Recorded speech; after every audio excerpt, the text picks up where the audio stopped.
នៅកណ្ដាលអាត្រៀតថ្ងៃទី8ខែមីនាឆ្នាំ2014យន្តហោះទំនើបដ៏ធំមួយគ្រឿងរួមជាមួយមនុស្ស239នាក់បានហោះចូលទៅក្នុងភាពងងឹតត្រឹមតែ39នាទីក្រោយហោះហើរពាក្យសម្ដីចុងក្រោយដ៏សែនធម្មតាត្រូវបានបន្លឺឡើងថា Good night Malaysia 370 បន្ទាប់មកគ្រប់យ៉ាងក៏រលាយបាត់ស្រមោលតើមានអ្វីកើតឡើងពិតប្រាកដ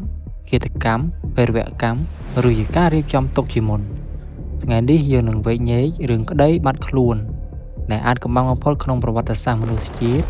ដែលគិតត្រឹម2026នេះមនុស្សជុំវិញពិភពលោកនៅតែទាមទាររកចម្លើយជើងហោះហើរ MH370 បានចាក់ចេញពីម៉ាឡេស៊ីតាមកាលវិភាគធម្មតាប៉ុន្តែនៅពេលយន្តហោះកំពុងហោះហើរលើសមុទ្រចិនខាងត្បូងចំចំណុចព្រំដែនអាកាសរវាងម៉ាឡេស៊ីនិងវៀតណាមស្រាប់តែប្រព័ន្ធរ៉ាដាស៊ីវិលនិងប្រព័ន្ធឆ្លើយតបស្វ័យប្រវត្តិត្រូវបានបិទដោយចេតនាពីក្នុងកាប៊ីនពីឡុតយន្តហោះបានបាត់ពីប្រព័ន្ធគ្រប់គ្រងដែនអាកាសភ្លាមប៉ុន្តែអ្វីដែលរន្ធត់នោះគឺរ៉ាដាយោធាបានរកឃើញថា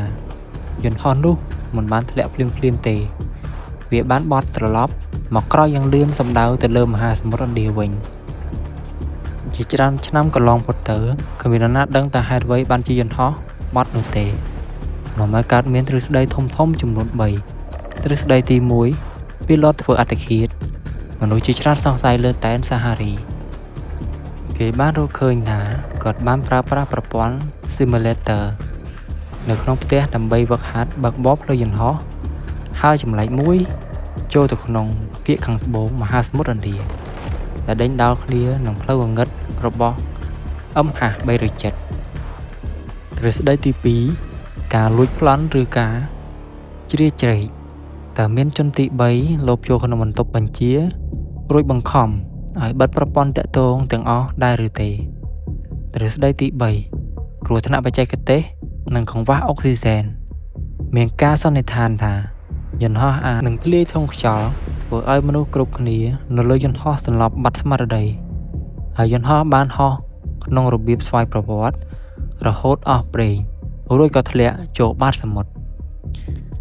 ទោះបីជាមានពាក្យចចាមរាមច្រើនប៉ុន្តែផុសតាងពិតប្រាកដគឺបំណែកយន្តហោះជាង30ដុំ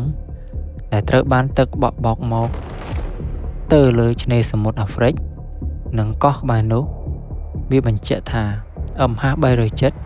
ពិតជាបានបញ្ចប់ជីវិតនៅក្នុងមហាសមុទ្រឥណ្ឌាខាងត្បូងអ្វីដែលពិសេសនោះគឺនៅឆ្នាំ2026នេះកិច្ចប្រឹងប្រែងបានផ្ទុះឡើងវិញរដ្ឋាភិបាលម៉ាឡេស៊ីបានសម្រេចចិត្តពន្យាកិច្ចសន្យាជាមួយក្រុមហ៊ុន Ocean Infinity រហូតដល់ឆ្នាំ2027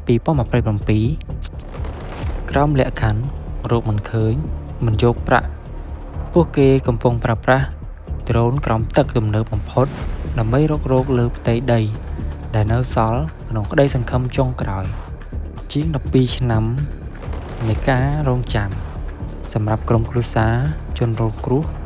វាមិនមែនគ្រាន់ជារឿងក្តីអាថ៌កំបាំងនោះទេប៉ុន្តែវាគឺជាការបាត់បង់មនុស្សជាទីស្រឡាញ់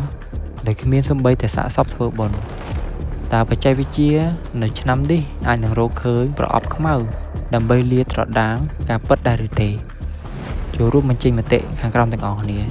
បើសិនជាបងប្អូនចូលចិត្តវីដេអូបែបនេះកុំភ្លេចជួយចុច like share និង subscribe channel របស់ខ្ញុំផងជួបគ្នានៅវីដេអូក្រោយសូមអរគុណសូមជម្រាបលា